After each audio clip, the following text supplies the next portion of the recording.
अहम ख़बर असां शेयर कंदासीं पेशावर खां, जिते मरकज़ी चंड ॾिसणी कमेटी जो इजलास शुरू थी वियो आहे।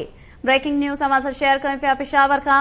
अव्हांखे ॿुधाईंदासीं मरकज़ी चंड ॾिसणी कमेटी जो इजलास शुरू थी वियो आहे। अव्हांखे ॿुधाईंदासीं त चंड ॾिसणी कमेटी जो चेयरमैन अब्दुल ख़बीर आज़ाद इजलास जी सदारत करे रहियो आहे।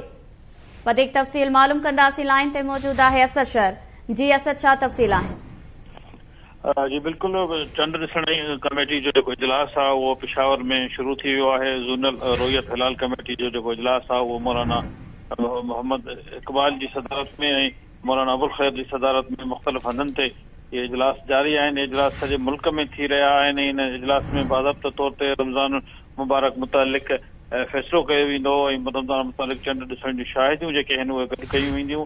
इन हवाले सां मुल्क जा जेके मथां इलाइक़ा आहिनि उन में जेको आहे जुज़वी तौर ते अबर आलूद आहे। इन जे करे जेके मुल्क जा ॿिया इलाइक़ा आहिनि उहे ख़ुसूसी तौर ते उन्हनि में जेको आहे चंड नज़र अची सघे थो। इन हवाले सां इस्लामाबाद में बि इहो इजलास शुरू थी वियो आहे, जंहिंमें मुख़्तलिफ़ जेके मौसमियात समेत ॿिया जेके अमलदार आहिनि उहे शरीक आहिनि। जी, वॾी महिरबानी नाज़रीन, इस्लामाबाद खां असद शहर तफ़सील ॾिना आहिनि।